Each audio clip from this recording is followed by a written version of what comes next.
Chapter 21. You are listening at novelfull.audio. They were on the same page. I'm gonna make a huge scene, then disappear for 2 years. I'll start up again after that. Luffy scooped up a handful of sand and tossed it. Trafalgar Law's eyes narrowed. Was he laying low to build strength? 2 years. That's a pretty long time, isn't it? Nope, I've got my reasons. Luffy didn't go into detail with Trafalgar Law. This wasn't the Law he'd know in 2 years. They fell silent, and Luffy headed back into the island. He went straight to Hancock's room. It was late, and Hancock, still a bit naive, needed Luffy to show her the ropes. They finally took that final step together, censored for content. Nobody was getting any sleep tonight. The next morning, Luffy woke up slowly, looking at the beautiful woman in his arms. He felt a surge of desire, but knowing Hancock had just lost her virginity, he held back. He slipped away quietly. Trafalgar Law didn't stick around long, taking off in his submarine without even saying goodbye to Rayleigh. Meanwhile, back in the East Blue, at Windmill Village, a band of pirates was preparing to attack. Little did they know, a marine warship had them in its sights. Full speed ahead to the Grand Line. Our time starts now. First, we'll spill some blood on that island. The pirate captain was arrogant. He had no idea this was the hometown of a marine hero, the world's most dangerous criminal, and a pirate with a billion-belly bounty. Yeah, Luffy's bounty had jumped to $1 billion after the war, and the 5 elders were getting ready to send in the God's Knights. Luffy was clueless, and frankly, he wouldn't have cared even if he knew. Load the shells. A booming voice echoed on the warship. It was Garp, paying one of his usual visits home. Fist bone, meteor shower. In moments, that pirate's dreams were crushed before they even began. Garp arrived at the village and was greeted as a hero. It's Mr. Garp. Mr. Garp's back on a warship. Is it a mission? Mr. Garp, we all read the war reports. Garp answered their questions. Even though Ace was alive, Dayton still punched Garp to let out her frustration, but it was much gentler than before. The village chief approached. Garp, how are Luffy and Ace? The newspaper said Luffy's missing. Garp turned to him. Village chief, Ace escaped with the Whitebeard pirates. As for Luffy, he disappeared when Red Hair showed up, but he's still alive. The barrier is gone. New World, the remnants of the Whitebeard pirates and the Red Hair pirates were gathered. Marco, Ace, and Red Hair stood before Whitebeard's grave. Marco turned to Red Hair. I don't even know how to thank you. It's nothing, don't worry about it. Besides, you should thank Luffy even more. Even as an enemy, Whitebeard was respectable, and Sengoku and the others must feel the same. Ace remained silent, but the determination on his face showed he'd grown more mature. We'll be going then. Red Hair said before leaving the Whitebeard pirates behind. Well, thanks, Ace, keep your chin up. We'll take down Teach together and avenge Pops. Marco clapped Ace on the shoulder. News of Luffy's role in the war spread, reaching his scattered crewmates. They were all eager to see him, on the polar submarine. What exactly is Straw Hat planning? That D is bound to stir up trouble again. Humph, I can't wait to see you next time. Trafalgar Law muttered to himself. Daughter Island, Luffy brought Hancock to Jinbe, with Granny Nyan and Hancock's sisters. Luffy grabbed Hancock in a hug, not caring who was watching. Granny Nyan was shocked. When did this kid wake up? He seemed harmless before. If this keeps up, the Snake Princess will be a goner, but I suppose it's good that she's found love. Granny Nyan had no idea how far things had progressed. Luffy, here's some food for you. Hancock pointed at 2 huge sacks of food, then hid behind a rock, blushing. Luffy sighed. They'd already slept together, and she was still so shy. He led the others toward Jinbe, spotting an old man with gray hair talking to him. I'm surprised. I didn't think I'd find the legendary person here. Hey, old-timer. Long time no see. Luffy waved at Rayleigh. Luffy, it hasn't even been a few days. Rayleigh had no idea how much of a surprise his apprentice was about to give him. Luffy invited Jinbe over for food. Hancock barely let Jinbe eat anything, almost choking him to death. As for Rayleigh, who cared? No one paid him any attention, except for new mother-in-law and Hancock's two sisters. Rayleigh? Are you Rayleigh? New mother-in-law was taken by surprise. Oh, it's Gloriosa, I've missed her. Rayleigh. Mr. Rayleigh. Rayleigh smiled at Hancock's sisters. Oh, you two are here, too.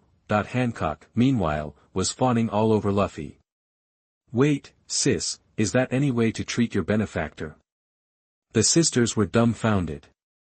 How had their sister become such a hopeless romantic? Luffy pretended to be confused. You guys know Uncle Rayleigh? Yeah, the Snake Sisters said. It's a long story. I got a letter from Shaki. That girl hasn't changed a bit, New Granny Nyan said, holding the letter. Rayleigh chuckled. New Granny Nyan was starting to worry. Luffy was a notorious pirate now. If the Marines found out he was here, they wouldn't let him escape. Rayleigh assured her not to worry. He'd only come here because of Shaki's sixth sense. Hancock had fallen for Luffy. Women's intuition was terrifying. Shaki's hunch was right. New Granny Nyan stared at Hancock, speechless at how love-struck she looked. Luffy, what's your plan? I have a suggestion. Chapter 22. You are listening at novelfull.audio. They were both incredibly busy. Hancock finally noticed Rayleigh. Huh? Rayleigh, long time no see. Nutress, unimpressed, rolled her eyes like the Straw Hat crew. Your reaction's a little slow there. Just how obsessed are you with Luffy? Rayleigh then explained to Nutress how he knew Luffy was here, mentioning Kuma's message and Shaki's intuition. Luffy, what's the plan? Rayleigh asked. Rayleigh, I want you to teach me how to use Haki. I've got the basics down, but I feel like I need more. Luffy was determined to learn from him. With a background like his, it was an opportunity he couldn't miss. Sounds good to me, Luffy. Let's get ready, and we'll start training tomorrow. Rayleigh agreed. But Luffy wasn't satisfied. Before that, Rayleigh, there are a couple of things I want to do. First, I want to go back to Marineford. Everyone yelled in unison, no. But I have to let my crew know what's up, otherwise they'll show up at Sabaody. Luffy spread his hands, looking helpless. That might be doable, Rayleigh mused. Then let's go, Rayleigh, Jinbe. Hancock's waiting for me on Amazon Lily. Seeing the sadness on Hancock's face, Luffy affectionately patted her head, having to tiptoe to reach. The gesture made everyone laugh. Rayleigh commented, I thought you were clueless about love, but you're quite the player. Not really, she's my first girlfriend. Luffy thought about it and realized it was true. He'd had a girlfriend in his past life, but it hadn't lasted. Then he got iced by that frozen fish god of war. So, last night was Luffy's first time too. Ha! Hancock suddenly realized what that meant, and her voice got a little too loud. She quickly covered her face and hid behind Luffy. Granny New and Rayleigh were equally shocked. Granny New exclaimed, I can't believe the Snake Princess got taken last night. I messed up, I never should have let you in yesterday. But when will I get to see her daughter? Gloriosa, remember to let Shaki and me know when Luffy and Hancock get married. Hancock buried her face even deeper. Luffy patted her head. Let's go, Rayleigh, Jinbe. Soon, Luffy and the others hijacked a warship, ready to go through the gates of justice and announce their presence to the Navy. A few days later, Navy headquarters, meeting room. It's unbelievable. Portgas D, Ace's brother, the catalyst for the war, Dragon the Revolutionary's son, and even Vice Admiral Garp's grandson, Monkey D, Luffy. Granny was back in another meeting. He was missing after the war, presumed dead, but he's alive and has reappeared at Navy headquarters. Flashback to a few days earlier, reporters from around the world were scrambling for news at Marineford. The city was severely damaged, and inspired by Whitebeard's last words, pirates worldwide were emboldened, overwhelming the navy. Suddenly, a warship appeared at the mouth of the bay, but there were only 3 figures on board. The reporters assumed it was Navy personnel returning from a mission. However, the warship didn't enter the bay. Instead, it circled the island, firing a cannon that startled many. What's happening? Has anyone contacted the warship? No. Oh no, that guy's back, a Navy officer said, peering through a telescope, a hint of fear in his voice. What is it? Demanded the Navy commander. It's Straw Hat Luffy. Luffy was dressed as usual, but after this stunt, he was planning a change. He stared ahead. What? Was the warship intercepted? Why now? He wants a spectacle. Sink the warship. The Navy in the bay opened fire. Underwater, Jinbei shouted, "Fishman karate, sea current shoulder throw." He created massive waves, intercepting the cannon fire. That's Jinbei, the Knight of the Sea. And there's another one. Rayleigh casually flicked a few shots, stopping the cannonballs. Could that be Silver's Rayleigh, the Dark King, former vice-captain of Roger's crew? The warship continued to circle Marineford. Circling the island is like a water burial. A funeral? Is it because he knows our main forces aren't here? Damn it, just a bunch of pirates. Concentrate fire from all directions. That the warship was quickly sunk, but Luffy and his companions were unharmed. Luffy, Rayleigh, and Jinbei jumped onto the island. Rayleigh turned to Luffy. Have fun. Luffy sprinted toward the Ox Bell. The Navy troops sent to stop him were too weak. Jinbei and Rayleigh intercepted the stronger ones. I'll be your opponent. Rayleigh drew his sword. Care to dance? The Navy officer broke out in a cold sweat. Soon, Luffy reached the Ox Bell. Nobody dared to interfere. He climbed up without hesitation. Reporters followed, scrambling to get the story. Luffy rang the Ox Bell 16 times. After coming down, he walked straight to the collapsed sewer damaged by Whitebeard. The Navy was too scared to move. Luffy threw a bouquet of flowers into the abyss, clutching his straw hat as if in remembrance. The reporters seized the opportunity. They ran to the opposite side and started filming. Luffy immediately took off. He's running away. What just happened? Did the Dark King Rayleigh and Warlord Jinbei join the Straw Hat Pirates? Rayleigh was part of the Pirate King's crew. Is Straw Hat Roger's successor? Hey, Straw Hat Boy is Dragon's son. No way. Whatever it is, this is huge. Back in the present, the conference room. This report has spread worldwide, Branny said, pointing to a newspaper on the blackboard. It also shows that we let the Straw Hat get away. What a disgrace. If we simply interpret Straw Hat Boy's actions, he came to mourn Whitebeard and those who died in the war. The moment of silence and the island circle confirms this. But if it was just a funeral, 2 bell rings would have been enough. He rang it 16 times. 16 rings are a challenge to the Navy.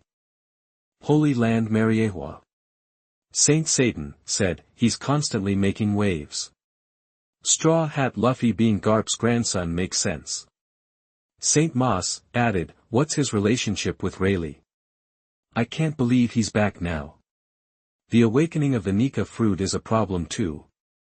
Saint Wokwuli noted, Jinbei has finally become our enemy. We intended to bridge the gap between our races by appointing him a warlord of the sea. The 5 elders discussed the matter. They decided to eliminate Straw Hat Boy ahead of schedule, dispatching the Knights of God. However, the Knights wouldn't even get close to him. Chapter 23. You are listening at novelfull.audio. News traveled fast, reaching Luffy's crew and allies, and naturally, the supernovas as well. Meanwhile, in the Holy Land of Mariehua. Garp actually resigned, but they're keeping him on as an instructor for young Navy recruits. If you want to step down as Fleet Admiral, Sengoku, you should at least do the same, said the old man sitting across from Sengoku. steel-boned Sora. Alright, I'll accept that. Training the next generation might be a good way to spend my time.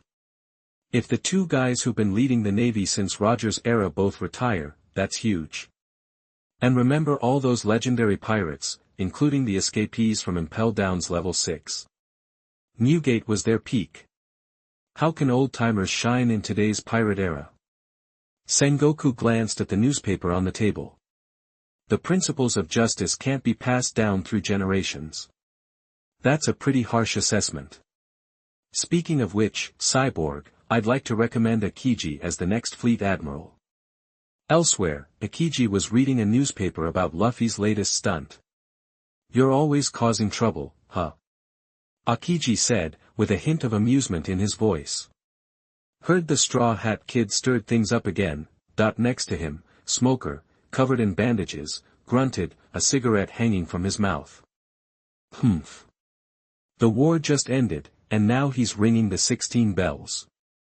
Trying to send some kind of message. Who knows? More importantly, how's my transfer coming along? Smoker was determined to get closer to Luffy. I'll talk to Sengoku. But are you serious about this? This isn't a joke. Even so, G5 isn't exactly a walk in the park. It's a problem area. The Navy's 5th branch on the Grand Line. You really want to head to the New World? Gotta get close to my target, Smoker said, a fierce glint in his eyes, somewhere in the New World. Straw Hat said it again, ringing the 16 bells at Marineford. What's the deal with the Bells of Ox? Kid asked his crew. The Bells of Ox are sacred bells from the Oaks Royce, a famous warship from the past, Kira explained. At the end and beginning of each year, they ring the bell 8 times to thank the past year, and 8 more times to pray for the new one. It's a Navy custom to ring them 16 times in total. He paused. But it's not the right time of year. It's like he's saying one era is ending and another is beginning. Is he trying to say Whitebeard's era is over and he's starting a new one? Ha ha ha, what a pain in the neck. Kid threw the newspaper to the ground. Sure, he made a name for himself in that war, with a bounty over 100 million, but I won't let him get too cocky. Kid then killed a pirate who was trying to flee back to paradise. Straw Hat, start saying your prayers, 'cause I'm coming for your head. Ha ha ha, that the first half of the Grand Line is often called paradise by those entering the New World. On a lonely island in the Grand Line, Buggy had reunited with his old crew. After reading the newspaper, he lamented how strong Straw Hat had become, then received a letter from the government. Buggy, now a Shichibukai, became Senryodo. At Sabayati Archipelago, GR number 44, Luffy drove away the pirate hunters and Navy soldiers who were trying to seize the Sunny before Kuma arrived. The Flying Fish Riders and Hachi were surprised to see Luffy. He didn't stay long, leaving after a brief chat with a few of them. Luffy went to the safe zone, bought a white shirt, a black windbreaker, and a pair of black casual pants. The new outfit instantly boosted his coolness. In Alabasta, in Vivi's room at the Royal Palace. See, Karu. I told you Mr. Luffy was amazing. He's causing a ruckus again. Wait, what's this? Are those numbers or marks on Mr. Luffy's arm? Is he following some trend? That doesn't seem like Mr. Luffy. And Mr. Luffy's gotten so handsome. Vivi blushed, staring at Luffy's face. Elsewhere, in a certain country on the Grand Line. Hey, why's that guy on this island? Islanders said, confused. How long has it been since the war? What's he planning? Crocodile asked, reading the newspaper. He's up to something, Daz said, unfazed. I'm heading to the New World. Haven't been there in ages. Wanna come? Crocodile asked. Of course. High above the Grand Line. Ah. That's it. I get it, Luffy. I get it. Chopper cried, tears streaming down his face as he ordered the bird beneath him to turn back, on a massive bridge in the East Blue.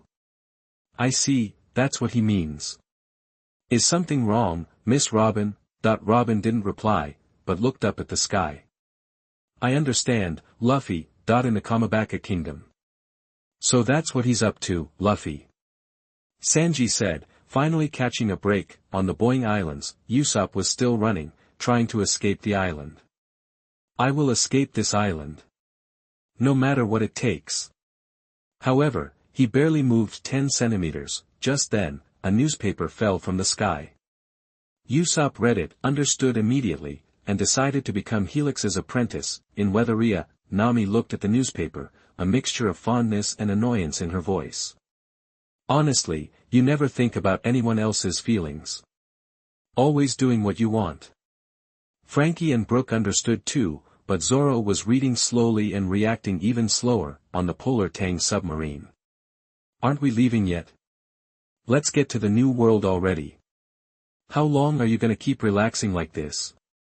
Captain, what are you waiting for? Trafalgar Law smiled slightly at his crew's complaints. I told you, I'm waiting for the right moment. Don't get your panties in a twist. I've got a feeling Straw Hat's gonna make a big splash soon. Though, he is retiring right now. I'm really looking forward to his comeback. The legendary treasure One Piece is within our reach, said one of the crew.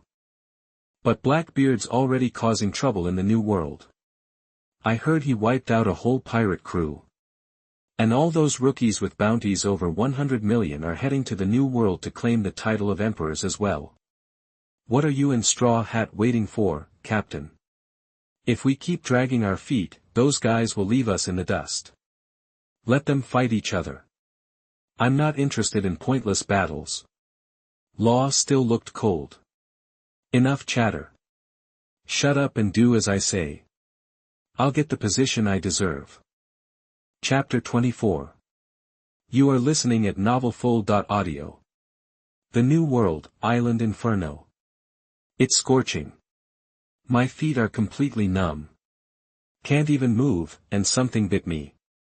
Feels like a fish. Wolf's massive frame was half submerged in the magma-laced sea. Shut it, Wolf.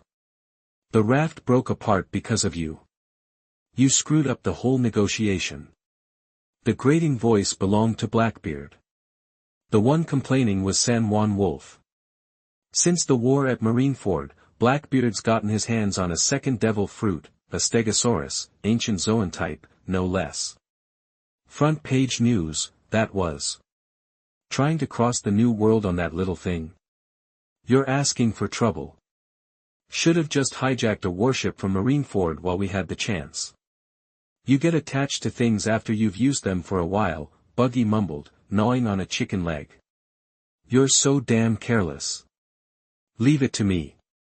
Pizarro cut in, not caring if Blackbeard was gonna blow a gasket. Wanna make me your captain, Teach? Heh, watch your mouth, or I'll shut it for good. We're the Blackbeard pirates, remember? Lafitte chuckled. The grog's drying up. Let's find an island with a town. Ugh, I'm craving some decent clothes more than a ship. I am so done with these prison rags. Just suck it up, Shiryu grumbled, trying to stifle the complaints. There's a limit to how much anyone can take. Yeah, how much longer are we gonna be stuck like this? Blackbeard ignored the gripes, focusing on Van Augur. What's the Navy doing? I'll check it out. They're taking their sweet time. Damn, these guys are getting on my nerves. Blackbeard turned his head towards a chained figure, right, Jewelry Bonnie. Bonnie was struggling against her restraints. A little slip of a thing like you with a bounty over 100 million. The new world's where the heavy hitters play. You're way out of your league, coming all the way from the South Blue just to get squashed. Ha ha ha. You're too weak to be a crewmate. Don't even qualify. But, hey, how about you become my woman instead? I'll take you along for the ride. What do you say?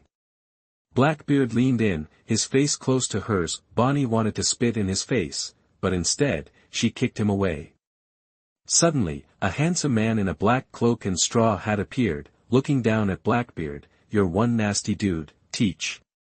Straw Hat. Straw Hat Luffy. Bonnie stammered, stunned. Talk about a looker. Blackbeard clutched his chest, feeling the amplified pain. He recovered and glared at Luffy. Straw Hat, how'd you find us? That's none of your business, Blackbeard. A blinding light erupted, forcing the Blackbeard pirates to shield their eyes. When they could see again, Luffy was holding the weakened Bonnie in his arms. "He put me down," Bonnie mumbled, suddenly shy. Luffy's looks were something else, even compared to the folks back home. "Can't do that. You're in bad shape. Gotta protect you." Luffy's voice was gentle. Bonnie, tragic backstory and all, might be the key to Luffy's final journey. As the light faded, Blackbeard watched Luffy and Bonnie. Bonnie had rejected him flat out, but now she was practically swooning in Straw Hat's arms. "Looks like you got played," Doc Q needled. "Heh, Straw Hat, now's not the time to be messing with you. You're riding high right now, especially with Whitebeard's devil fruit." Blackbeard wasn't about to face Luffy head-on. "Speaking of family, how's your brother doing? I miss him so much." "I wouldn't mind finishing you off right here," Luffy growled, his eyes hardening. Hearing Ace's name from Blackbeard brought out the beast in him. Bonnie shivered, feeling the sudden surge of murderous intent. "Put me down. I'll just get in your way." Luffy smiled and shook his head. "Nah, he's not gonna fight." "Captain, Navy incoming." Just as expected, Blackbeard didn't attack but turned to Van Augur. "Did they bring the warships like they promised?" "They have warships, but it doesn't look like they're handing them over." "Huh? How do you know?" "Akainu's leading the fleet." "Damn it. I don't want anything to do with him right now." "Fall back, everyone." Luffy ignored them. He gently set Bonnie next to a rock and walked over to her fallen comrades. "You." Bonnie thought Luffy was going to harm them. She struggled to stand, but her strength had left her. Luffy checked their pulses, then sighed sadly. "Their hearts have stopped. There's nothing I can do." Even though she'd braced herself, Bonnie was still hit hard. "Hey, Straw Hat, why did you save me?" "I couldn't help it." "What kind of answer is that?" Bonnie's face broke into a smile. What a confusing man. "Akainu's coming." No sooner had Luffy spoken than Akainu led his forces ashore. "Where's Blackbeard?" "They bailed." "Sakazuki, miss me?" "I miss you so much." Luffy taunted. "Straw Hat, I'll deal with you later." Akainu turned to Bonnie. "I heard you caused quite a stir when you escaped the world government. But it's over now. I'll never forgive you." Bonnie cried out. Luffy stepped in front of Bonnie. "Akainu, I'm here today." "You're not taking her. She's with me now. Why don't you just come with us?" "Sakazuki. Don't even think about it." Great eruption. Akainu unleashed a torrent of magma at Luffy. Luffy didn't engage, but snatched up Bonnie and rushed to her fallen comrade. With everything, Flying Thunder God flashed away. General Sakazuki, Straw Hat and Jewelry Bonnie are gone. Damn that Straw Hat kid. Holy Land Mary Geos, Doflamingo, instead of killing Moria, was reporting on his work. As for Luffy, Flying Thunder God took Bonnie back to the Sabaody archipelago. Bonnie looked around in confusion. "This is the Sabaody archipelago. How did you do that?" "Just one of my tricks." "What about your crewmates? Are you going to bury them?" Luffy asked, looking at the bodies. "Thank you for your help. Don't mention it." Chapter 25. You are listening at novelfull.audio. After burying Bonnie's friend, Luffy led her to a clothing store, holding her hand. He took her to wash up first. "Don't get any ideas, nothing like that, yet." The owner initially hesitated to let Bonnie in because she was so dirty, but one look at Luffy standing there made him freeze. Recent newspaper photos of Luffy had been everywhere. He immediately scrambled to get Bonnie cleaned up. "Bring out the best clothes you've got, I'll pay for it," Luffy said with a warm smile that looked like the devil's grin to the shop owner. "Coming right up, sir." Please, wait one moment.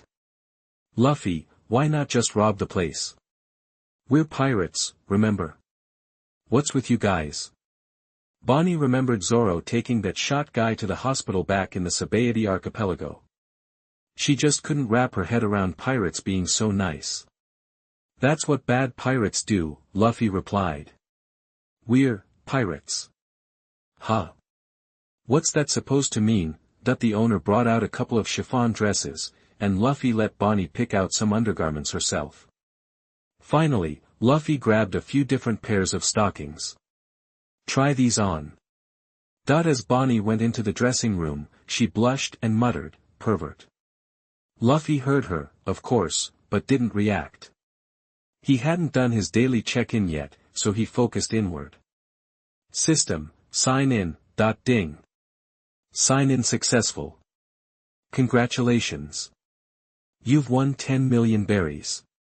Talk about perfect timing. Luffy thought. He'd been running low on cash, snapping back to reality. Luffy surveyed the store. This, and this, wrap them all up for me. He pointed to several items. Not all of them were for Bonnie, some were for the Pirate Empress. Soon, Bonnie came out, changed and looking like a million berries. Luffy stared at her, speechless. Wow, he finally managed. You look incredible. Bonnie didn't argue. Instead, she twirled around, showing off her new outfit. If being a princess was this good, who'd want to be a pirate? So, how much do I owe you? Luffy asked the owner. That'll be 10 million berries, sir, the owner said nervously. Before Luffy could answer, Bonnie jumped in. What? You think these rags are made of gold? Way too expensive. She grabbed Luffy's arm. Come on, Luffy, let's ditch this place. We're pirates, remember, Luffy sighed, but still paid the owner. I got you a few extra things, Bonnie, he explained. Bonnie's face flushed slightly. Quit throwing money around. I heard your navigator's a real cheapskate. Who told you that? Never mind. Hey, where are your friends, anyway? Bonnie realized she hadn't seen any of Luffy's crew since the war. There. Luffy trailed off. Oh, sorry. Didn't mean to bring up bad memories. Bonnie must have noticed the change in his expression. It's okay. The Straw Hat Pirates will be sailing again in 2 years. Right now, they're all training wherever they landed after Kuma sent us flying. Luffy gave her a bright smile. Kuma, a thought flashed through Bonnie's mind. Bartholomew Kuma. Kuma probably had his reasons, she said quickly. She didn't want Luffy to think badly of her father. Why she felt the need to defend him to Luffy, she didn't know. Actually, I owe him one. During that time, we were getting swarmed by pacifistas, Sentomaru, and Kizaru. If it wasn't for him and Rayleigh, we might have all been goners. But then, during the war, the guy I thought was a friend seemed like he was acting strange. Luffy had already decided to think of Kuma as a benefactor, which clearly relieved Bonnie. It's all that guy's fault. If I ever see him, I'll kill him. Bonnie growled. Who are you talking about? Nobody. So, what are your plans now? Want to join up with me? With the Straw Hat Pirates? Luffy looked at her, hoping she'd say yes. Bonnie hesitated. She wanted to, more than anything. Of course, I know Bear will eventually go back to normal. Luffy's last words were too much. Bonnie burst into tears, and Luffy wrapped his arms around her, comforting her. Finally, Bonnie cried herself out and realized she was starving. Knowing her appetite was close to his own, Luffy ordered a mountain of meat, but Bonnie ate slowly and carefully in front of Luffy. He teased her. Just be yourself. I like the real you, Bonnie the glutton. Bonnie glared at him and shoved the bite of meat she'd been chewing right into his mouth. Luffy grinned, chewing it up. Happy now? Bonnie didn't say anything, but bit him on the arm. You said your crew would be sailing again in 2 years. What are you going to do until then? Well, I've got a few things I need to take care of. First, I'm going to take you to Amazon Lily. It's safe there. Luffy couldn't help but say. Amazon Lily? Isn't that the Pirate Empress's territory? Bonnie looked confused. Yeah, the Pirate Empress is my wife. Luffy didn't hide it. She'd find out eventually, so he might as well get it over with. The Pirate Empress is your wife? Bonnie felt a pang of disappointment for some reason. Did that mean she didn't stand a chance? Luffy seemed to sense her thoughts. He patted her head. You, too. TSK, you're a player, Bonnie said, blushing, but not denying it. A small part of her was thrilled. If you can, you should train with the Empress to learn hockey. You guys should get along great. Luffy was a little worried about the potential drama, ding. Don't worry, host, I've got it covered. System, not bad. 5-star review for you. Next, I'm heading to Elegia. My sister, the one I haven't seen in 10 years, is there. Luffy felt a stab of guilt when he thought about Yuta and Gordon stuck on that island for a decade. Shanks was so irresponsible. So, I'm gonna take care of her. Is that so? Then I'm going back to the East Blue. I heard the Golden Lion's planning to destroy it. Gotta stop him. The Golden Lion? The legendary Golden Lion? Yep. I'm going with you. No way, it's too dangerous. Luffy leaned in and kissed Bonnie. You be good, wait for me on Amazon Lily. Bonnie blushed and looked down. Okay, she mumbled. Chapter 26. You are listening at novelfull.audio. After Luffy played Peacemaker, Bonnie and the Empress became like sisters, so, Bonnie and the Empress finally met. They were initially hostile, but Luffy smoothed things over, and they quickly became good friends. Of course, Luffy didn't have time to recruit Bonnie just yet. Saying his goodbyes, Luffy set sail for the New World again, this time headed for Yuta, Music Island, Elegia. A girl with red hair on the right and white on the left, wearing headphones, feathered clothing, a white miniskirt with a black bow tie, and a coat bearing her name, walked slowly on the beach of Elegia. She wore large, thick white short boots decorated with pink circles on her bare legs. She looked up at the sea, remembering being abandoned here 10 years ago. Resentment toward her father still burned. As she walked, she seemed to kick something. Looking down, she saw something shaped like a snail. Yuta played with it and discovered it could be used to communicate with the outside world. Overjoyed, she could finally broadcast her singing worldwide and end her loneliness. Yuta looked up at the sky. Hey, Luffy, are you watching? Later, as Yuta prepared her song, a newspaper pigeon accidentally dropped a newspaper nearby. Yuta excitedly grabbed it, and Luffy's face filled the headlines. 3 fruit ability user collides with double fruit ability user. Straw Hat Luffy and Blackbeard teach meet again. Billion vs. Billion. Who's the underdog? Admiral Akainu arrives. Straw Hat Luffy kidnaps Supernova Bonnie. Is Straw Hat Luffy the pioneer of a new era? Since Yuta hadn't received any negative feedback from fans lately, she didn't harbor much hatred for pirates and smiled in relief. That's great, Luffy. One step closer to your dream. I miss you so much. Suddenly, an idea struck her. Remembering the words "new era" from the newspaper, inspiration flooded her. She rushed back to her room to create. Soon after Yuta returned, Luffy landed on the island. Looking back, he saw he was no longer being pursued. It had been Doflamingo's clone, and Luffy had shaken him off quickly. The New World is a dangerous place, Luffy muttered, stowing his star sword. Sensing the island with his observation haki, he detected 2 presences, Gordon and Yuta. He headed straight for the castle where they were. Gordon and Yuta were unaware of his approach. Luffy soon stood outside Yuta's door. The door was ajar, and Yuta was engrossed in writing her masterpiece, New Era. She assumed the person at the door was Gordon. Luffy watched her silently, waiting for her to finish. He noticed the den mushi on the table beside her, feeling a pang of sadness. He wondered how long she'd had it. If she'd received hate calls, it would be tough to win her back. Thinking this, Luffy stepped closer. He saw a small note on the song, "New Era, inspired by my brother, whom I haven't seen in so long. I wish him success in creating a new era and realizing his dream." Tears welled in Luffy's eyes.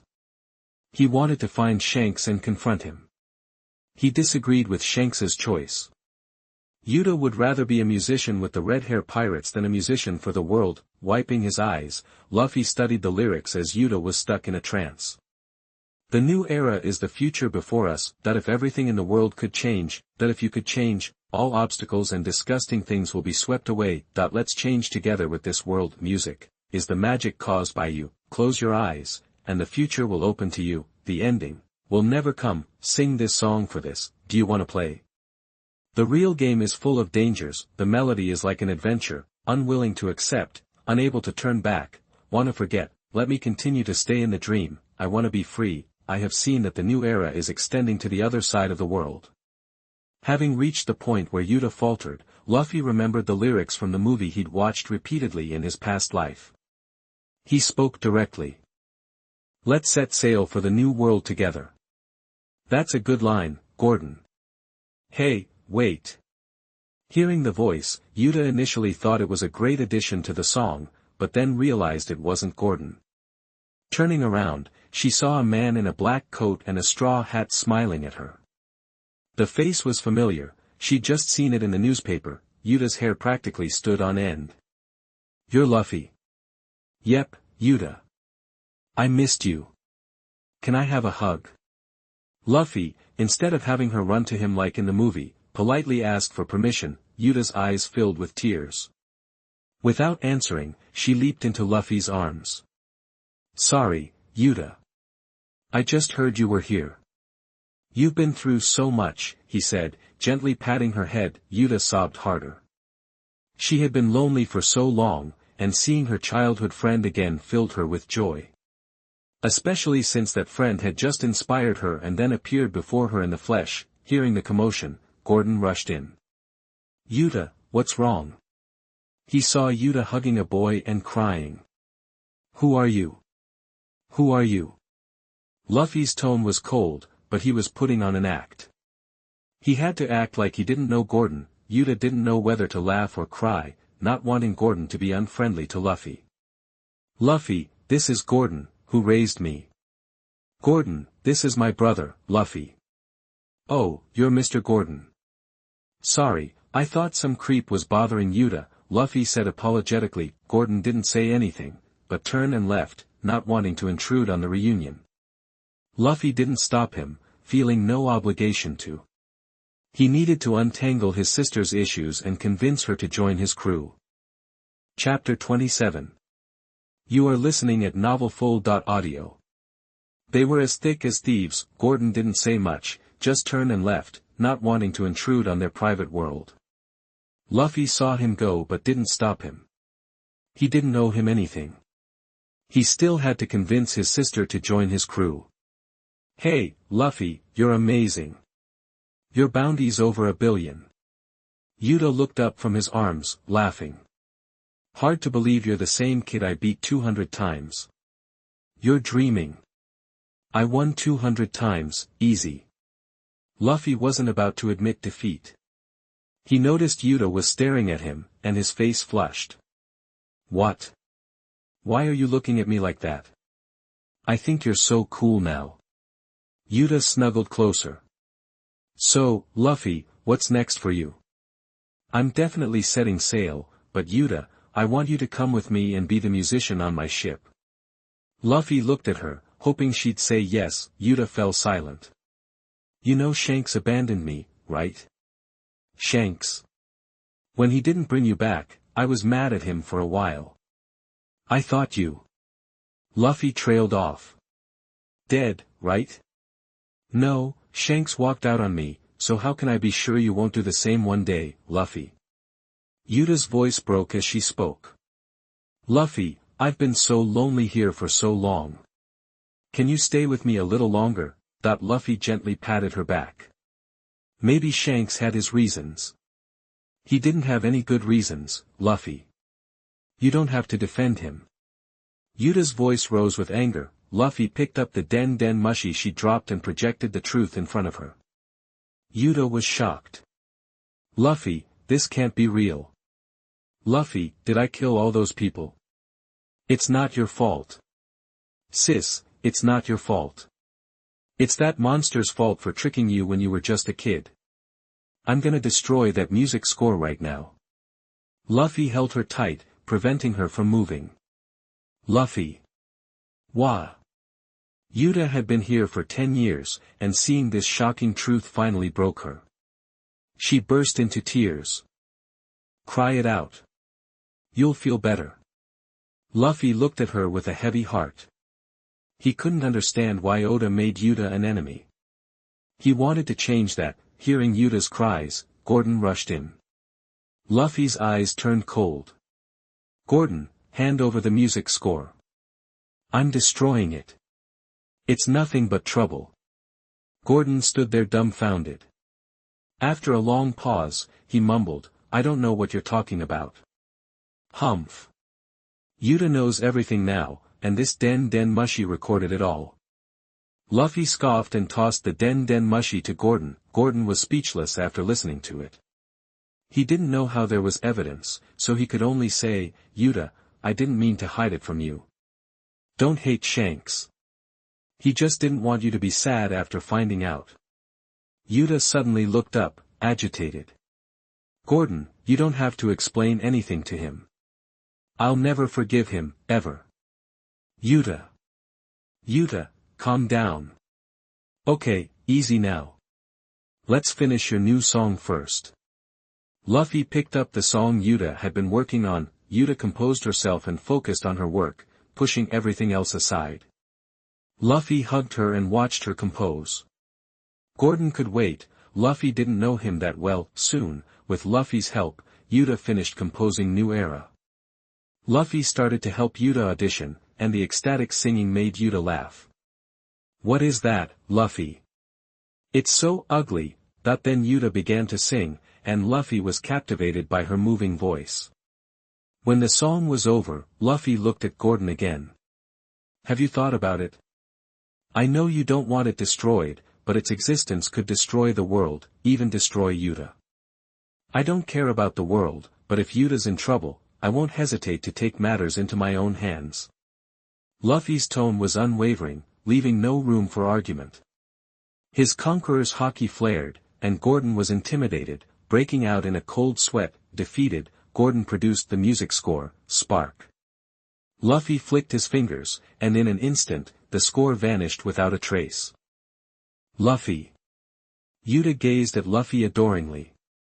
Compared to that deadbeat Shanks, Luffy was far more dependable. Even if he wasn't always reliable back in the day. Yuta, since you can't be the musician on the Red Hair Pirates, then be the musician on the Straw Hat Pirates. I swear, after I take on the king of the world, I'll throw you the biggest concert the world has ever seen. And the wedding, Luffy thought but didn't say. Really? But what's this, king of the world, thing? That's... Luffy glanced at Gordon, who knew he wasn't supposed to hear what came next, so he left the room. Luffy, Gordon's a good guy. Don't scare him. Yuta saw that Luffy was trying to intimidate Gordon and thought it was kind of funny. Okay, I'll listen to you. Luffy ruffled her hair affectionately. Don't touch your sister's head like that, or I'll punch you. Tell me about this, king of the world, thing. Yuta puffed out her cheeks in a cute pout, acting like a spoiled kid. Luffy stopped teasing her and told her about him and Joy Boy, and how he was the heir to Joy Boy's will after 800 years. After hearing the words, Yuta's complexion was red, and there was a little joy in your heart. After all, you are looking forward to it. Yuta, you will join me. I still have 2 years of sailing. For 2 years, you can broadcast fun to the world people in the Daughter Island. Of course, is it true? Of course, and sooner or later, I will challenge Science. At that time, I will take a meal for you. By the way, ask him why he doesn't ask your own opinions. Luffy thought about it. Well, okay, let's go say goodbye to Gordon later. Yuta finally agreed. After saying goodbye to Gordon, Gordon didn't say anything. He didn't want Luffy to let him go, so it's not his fault. Soon Luffy brought Yuta to the daughter island, and the three girls met. Shura Field. There is no system. Chapter 28. You are listening at novelfull.audio. After Luffy dropped Yuta off, he immediately took off for the East Blue. Navigating the Grand Line can be a real crapshoot, but Luffy's got his ways. And let me tell you, his system is sweet. He gets tons of freebies, like that permanent log pose pointing straight to the Twin Capes. Alright, system panel, show me the goods. Name, Monkey D, Luffy age, 17 Hockey, 3-color Hockey, Intermediate Devil Fruit, Animal type Human Fruit, Mythical Zoan, Model, Nika, Animal type Human Fruit, Mythical Zoan, Model, Moon God, Natural type Star Fruit, Paramecia type Tremor Fruit. Fixed the Star Fruit typo from before, Other, 18 Dragon Palms, Impure World Reincarnation, Flying Thunder God Technique, Heavenly Shock Star, Earth Shattering Star, Too Much Berry to count. Luffy checked it out. Not bad, still pretty strong. He was headed for the Twin Capes to see Crocus and Laboon. Plus, he wanted to catch up with Vivi. But first, a rumble in the jungle, if you get my drift. With that in mind, Luffy blasted off. Who knew the Star Fruit let you fly? Luffy sure didn't until he started tinkering around. 2 days and nights of non-stop flying later, he finally reached the Twin Capes. First thing he saw was Laboon's massive form. Crocus was chilling nearby, reading a newspaper. He glanced up and spotted Luffy heading their way. Seeing he'd been made, Luffy dropped down. Hey, Crocus. Long time no see. Well, look who it is. What brings you back from the Grand Line? Crocus knew Luffy wasn't running scared. The kid charged headfirst into the war at Marineford. Heard Golden Lion Shiki's planning to wreck my hometown, the East Blue. Gotta stop him, Luffy told Crocus straight, no BS. Golden Lion, huh? You know him, old-timer? Know him? Who doesn't know that old legend? We used to be enemies. Look, Laboon seems stoked to see you again. Crocus chuckled, watching Laboon go nuts. Yo, Laboon. Listen up. I got good news. We met your old crewmate. He's a musician on our ship. Goes by the name of Brook. Once we conquer the Grand Line, we'll bring him back to see you. Luffy told Laboon about Brook, and the whale went wild. Alright, I gotta roll. See you later. Luffy didn't hang around. Be careful out there. Golden Lion might be past his prime, but he's still a legend, Crocus called after him. Got it, Luffy replied, then shot off, soaring over Reverse Mountain straight towards the East Blue.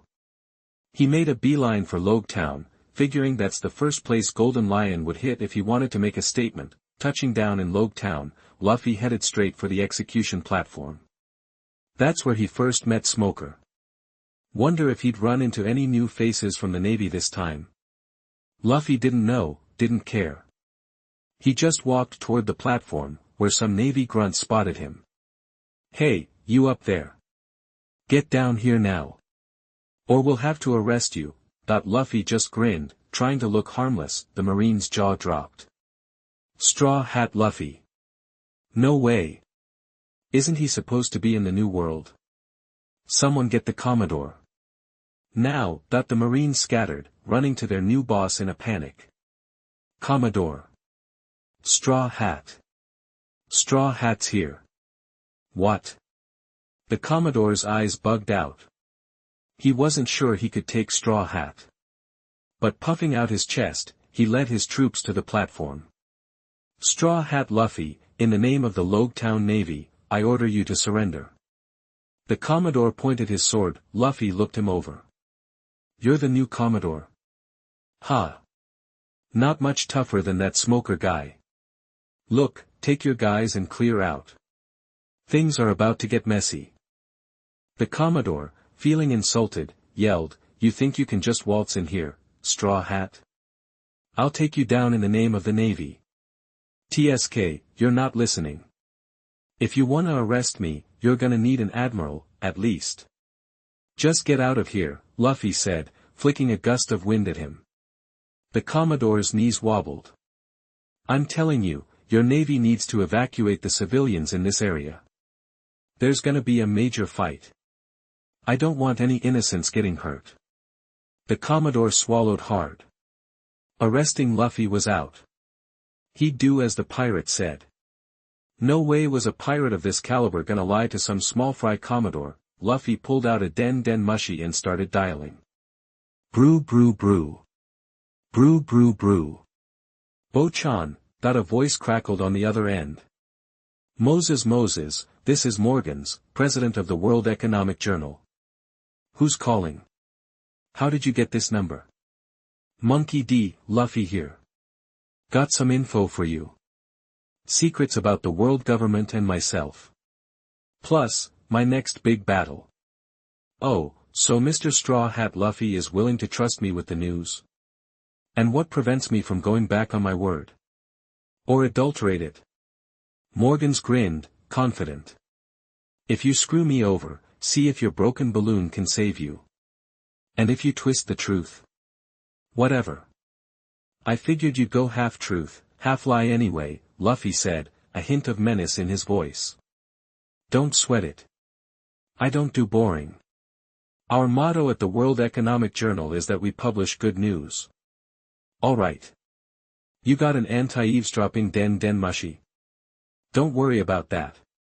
You can always trust the World Economic Journal. I'm in the East Blue. My next fight's with Golden Lion. He's planning to destroy the East Blue. I'm gonna live stream the end of the Golden Lion during the fight.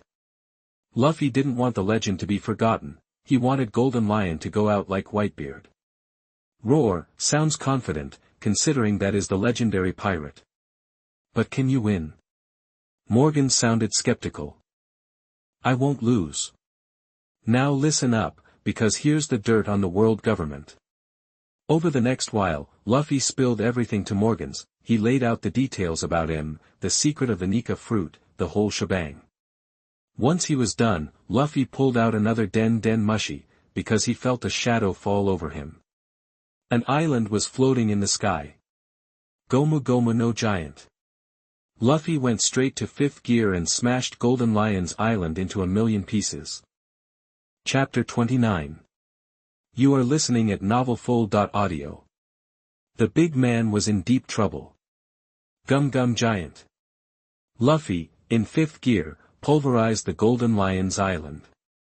In seconds, dirt and rocks cascaded into the ocean, sinking out of sight. Simultaneously, in the Sabaody archipelago, a picture flashed on a huge screen. What the heck is that? An island. Floating in the sky. That's Rogue Town.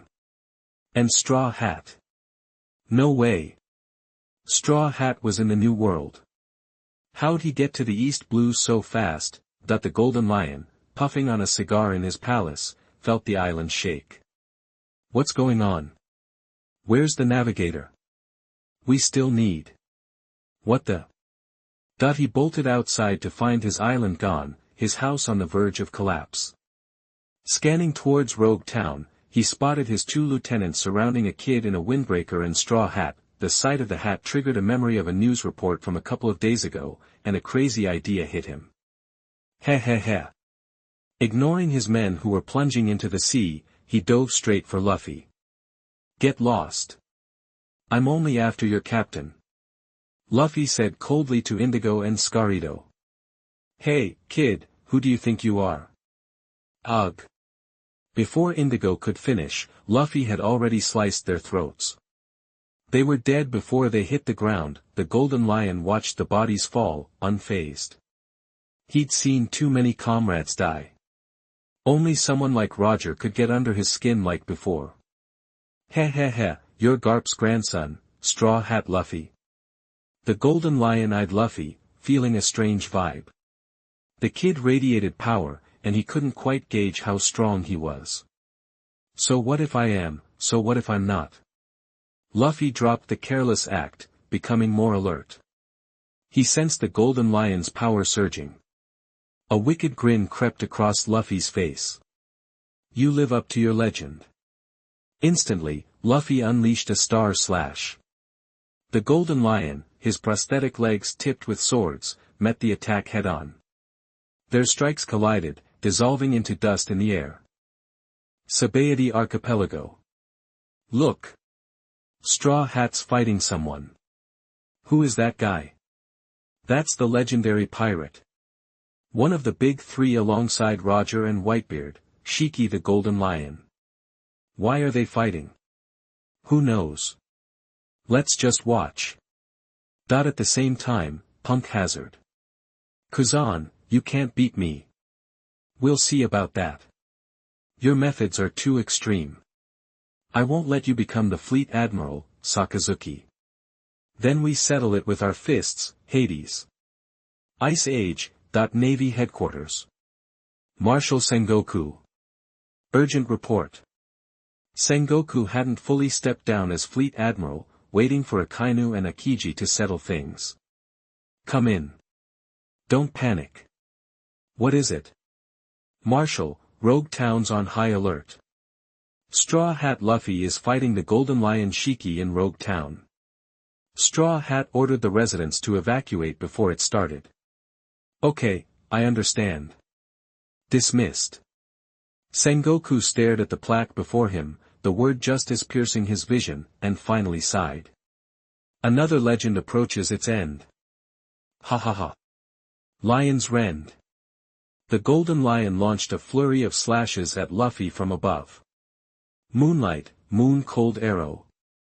Countless glowing sword arrows materialized around Luffy. Fire, that the arrows froze on impact with the Golden Lion's slashes. He was floored. You actually froze my attack. Unbelievable. Shiki, I won't let you destroy the East Blue. A white sphere formed in Luffy's hand. See Quake. Whitebeard's ability. The Golden Lion had seen the news, but dismissed it as hype. Now Luffy was actually using it, he dodged, not daring to risk it. Luffy also reined it in, knowing he couldn't actually destroy Rogue Town. Straw Hat, ahaha. Join me. Rule the world with me, starting from this weakest of seas. The Golden Lion extended an olive branch. Forget it. Moonlight, Moon God Water. Luffy manipulated the seawater below into giant lotus flowers. Go. The lotuses rocketed toward the Golden Lion, detonating around him. The East Blue's like family to me. My friends are here. No way. Ha ha ha. That level of attack won't work on me. Lion's Might, Earth Scroll. The Golden Lion attacked again. He knew he couldn't recruit Luffy, so he'd have to beat him down. Luffy abandoned long-range attacks, closing in for a brawl. Coating his fists in armament hockey, he aimed straight for the Golden Lion's face. The Golden Lion grinned, covering his wooden legs in hockey as well. The two forces collided, the sky darkening as their auras exploded. Conqueror's Hockey. Kid, I like you more and more, but I'm Shiki. Viper Lion's Might, Earth Scroll. The ground of Rogue Town rose, forming a colossal lion's head that lunged at Luffy. Heh heh heh. Luffy went into fifth gear, transforming into a giant and grabbing the lightning bolts. The Golden Lion's eyes widened in shock. He actually caught the lightning. Gum Gum Thor's punishment. Luffy yelled, borrowing Enel's move. Why waste brain cells when you didn't have to? The Golden Lion used his lion head to block the lightning. Ha ha ha. Straw Hat, this is great. Fantastic. Luffy felt the Golden Lion's power surge again and knew he had to end it.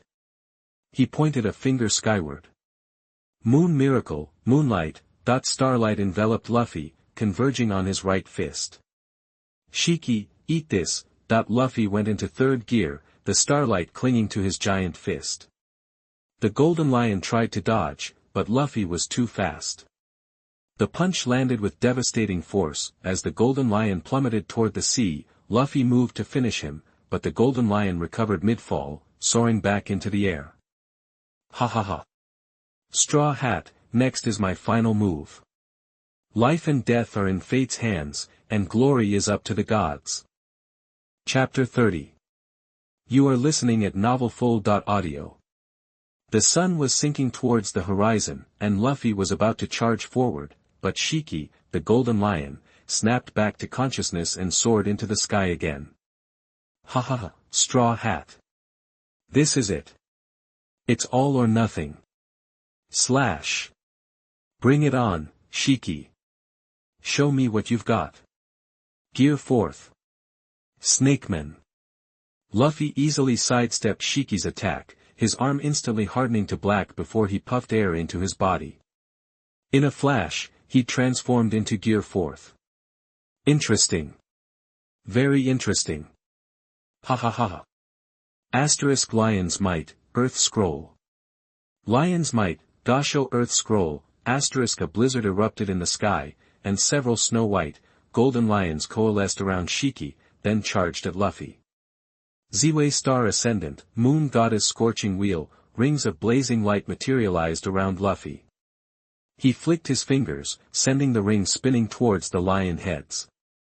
Then, he unleashed, Guemo Guamorua, King Cobra, that while this version of Shiki was weaker than the one Luffy fought in the original timeline, so what? No one stays the same forever, everyone ages. Am I being stopped by the East Blue again? Roger.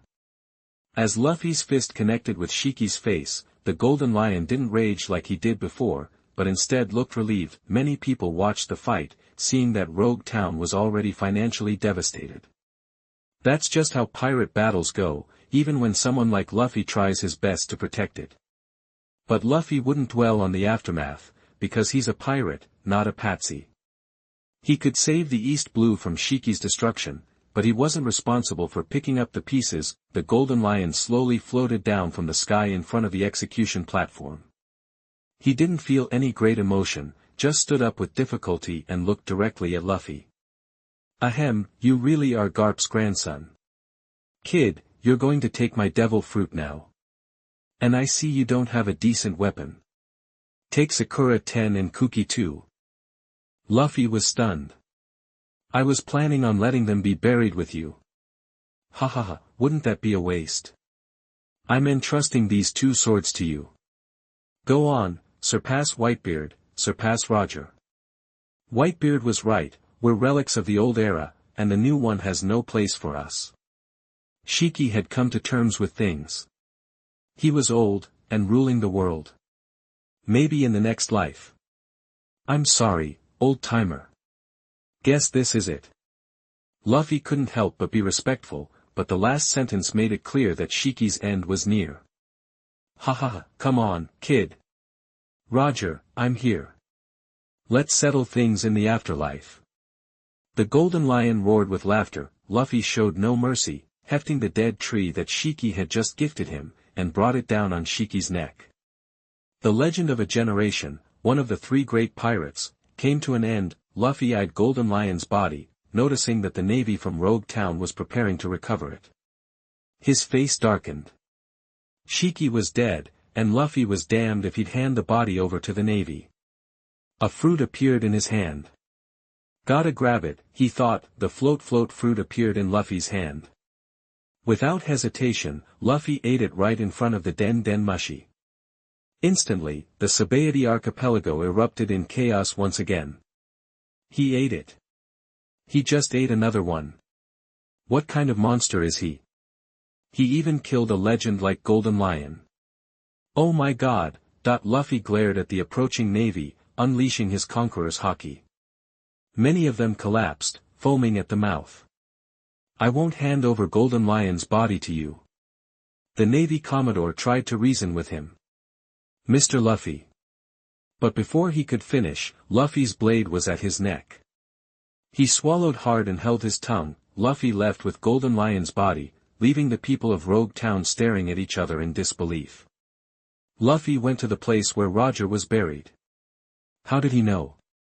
Well, you know, he had a system. Without a word, Luffy took some of Golden Lion's genes and buried him next to Roger. Luffy looked at the grave and, grabbing a shovel, started digging. Soon, Luffy had also collected Roger's genes. Now he had the genes of Roger, Whitebeard, and King, the three great pirates. But he wasn't in a rush. He'd probably get Rock's genes later. Having finished, Luffy used the float fruit to lift himself into the air. Following the system's guidance, he flew straight to Alabasta. Entering Alabasta, Luffy felt a sense of both familiarity and strangeness. He crouched down, scooped up a handful of sand, and let it drift on the wind. He looked around and spotted a character he'd always hated, Koza, yeah, Vivi's childhood friend. What right did he have to be her childhood friend? His dad always believed that Cobra was responsible for stealing the country's rain, and Koza, believing some half-baked news, went along with it. He even formed a rebel army, nearly ruining Vivi's years of effort. The more he thought about it, the angrier he became. A faint ray of starlight shot from Luffy's eyes, hitting Koza directly. Koza felt a brief dizziness. Corrosion of the moon, a slow-acting killer. Cause of death, disease. With that done, Luffy left in a huff, keeping his actions secret. With his patchy memories, Luffy headed for the palace.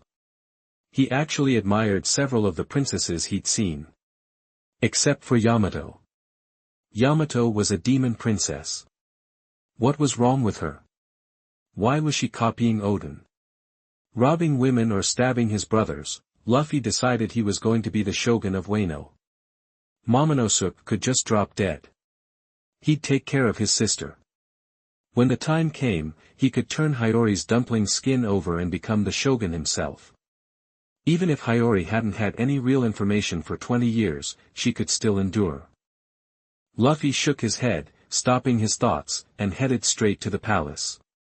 Halt! No strangers allowed near the palace. The guard seemed new and hadn't seen Luffy before, or maybe Luffy's appearance had changed so much that the guard didn't recognize him. I need to see His Majesty the King. Just tell him Straw Hat Luffy is here to pay his respects. Luffy was still being patient with the people of Alabasta. Pirate. Before the guard could speak, his companion, who had been at the previous banquet, immediately stopped him and asked Luffy to wait while he went to inform the king.